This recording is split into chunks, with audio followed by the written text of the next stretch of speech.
Are we on? We're on. Okay, we are here at the Decordova Biennial. We came out due to weather conditions, and I think Tom and I parked illegally, and it's very crowded. That's right, what he said. And what's our mission? But we're here in our mission, and from Venice to New England. It actually works better at the station than it over there. They didn't get it. So the nutrients are scared of us. I think they do. I mean, they must. Yeah, I've seen your work around the magazine store.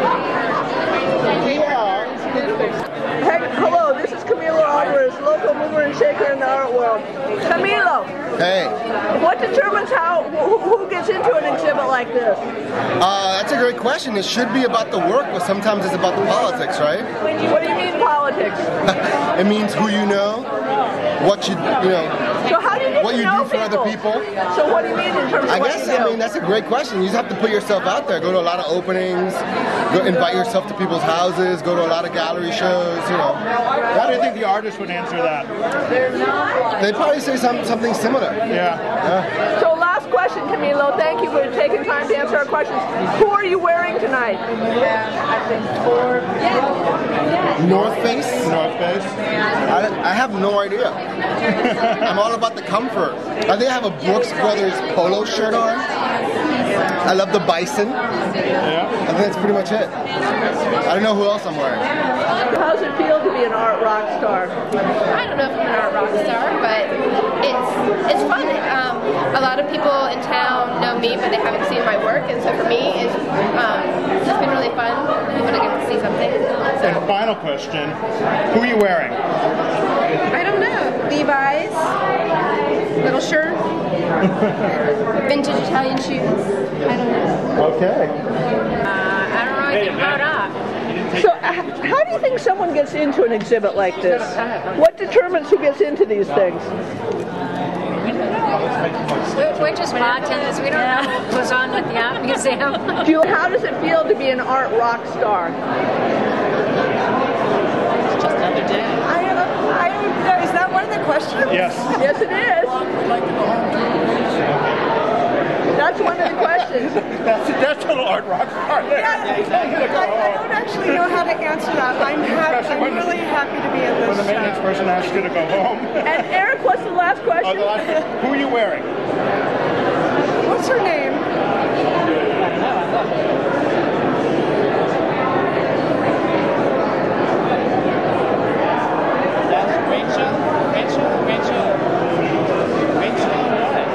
Rachel Wood. It's the Louisville. You look awesome. Are you William Pope? Popel. Popel, you are. Can we interview you for a second? We're part of a performance art group called the Biennial Project. This is Marcus here. Hi Marcus, how are you? Hi. That's Anna. You're famous. We went on the internet today and looked at your body of work. It's amazing. It's just, how do you get in? How do you become an international art rock star? We're looking to get into biennial exhibits. How do you do it? You don't want to be in those things. Why not? You're in them. I'm in some of them, yes, but you know, you want to be, you know, working with guys like this. Who's this guy? I told you in the first place. Doesn't it feel good to be a rock star? You're a rock star. We want to be rock stars. It's so boring to be I anonymous. work for a living. I'm not a rock star. You work for a living doing art, right? No, I teach. Yeah. Oh yeah. I mean, You teach art? that's another kind of art. No, actually, I teach theater and rhetoric. I've never been. I was supposed to be in it. I was. You've been to Istanbul? Yeah. Well, no. I was a runner-up for the to represent the USA. I was number 3. Oh, cool. I would but like Bruce to got see it you last year. represent the USA. That'd be awesome. Roger Conover, you know, he's a guy, he's at MIT Press here in town. He and this guy we got together one day to do this exhibition with porta potties. Because there's this thing about, I don't know if you've experienced this, there's no place to piss. There's no place to piss. There's no place to piss. You have to buy something.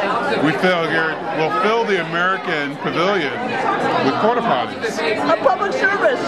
Exactly. Sorely lacking in the United States as and well. then we'll hook up all the plumbing so that it leads into this special room, and you'll come to this little nozzle. And out will come chocolate pudding. I love it. I love it. Well, actually, hot chocolate. Well, I think your idea is genius. I would love to see you in the Venice Biennale. Anyway, they chose Bruce. Be surprised what people do when you actually become famous. What do they do when you actually become famous? You have no idea. That's the whole thing. It's like good or bad? Sometimes it's not so good. It's like people who win the lottery. That's right. It's exactly like so that. Happy, right? No, because it's a big change and it represents a kind of. Depends on the level of fame. But you seem like a happy guy. I'm at an opening. I'm drinking beer. I'm with nice people.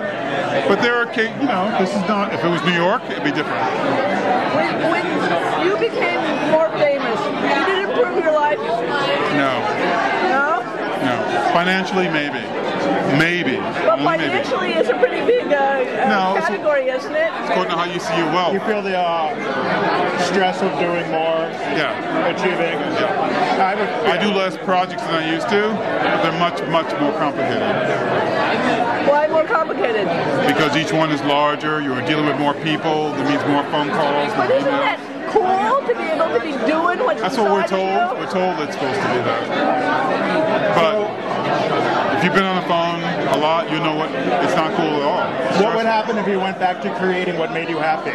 Well, doing this, deciding to do this, Mark got me the gig, actually. Yeah. But when they talked to him about it, he said, well, we didn't ask Popel because he doesn't do those kind of things in New England. He's bigger than that. And he says, no, he never works in New England because you never ask him. And I don't work small as much anymore. But working at this scale is very much less stressful than if I was doing. Stressful in what way? The stakes are not as important in certain ways. You're not dealing with as many individuals. So, like when it's big, the stress is that you might fuck up? Might be, because you're going to be reviewed at a high level. Yeah, you're going to be more more but once people like you, do people ever really stop liking you? Yes. Really? Yeah. Like is a very relative term. It seems to be once someone has a stamp of approval, they usually keep it. It's Some like of them, Bruce Nauman maybe. But good luck with the project. I really hope it goes well. And I hope it goes well in a way that not only makes you more wealthy in terms of the project, but also individually. I hope it works out. It takes us Who are you wearing? I'm wearing my very special, major opening only, Mickey pink tennis shoes.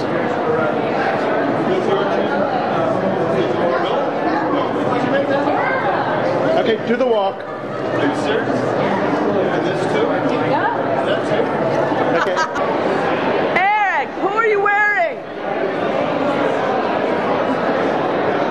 I am wearing my new sneakers, Adidas, from Marshalls, my new jeans by Lucky from Marshalls, my green $6 jacket from Boomerang, and my Anna Salamoran, Laura Rollins, Eric Hess, and Charlene Liska designed Biennial Project Edition shirt made by Vistaprint.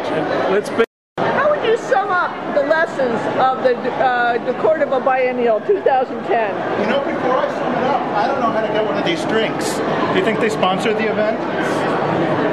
I don't know how to get there. Anyway, I sum it up as I'm going to have to come back and look, but I'm very happy that I did meet some of the artists, and I hope we didn't frighten people.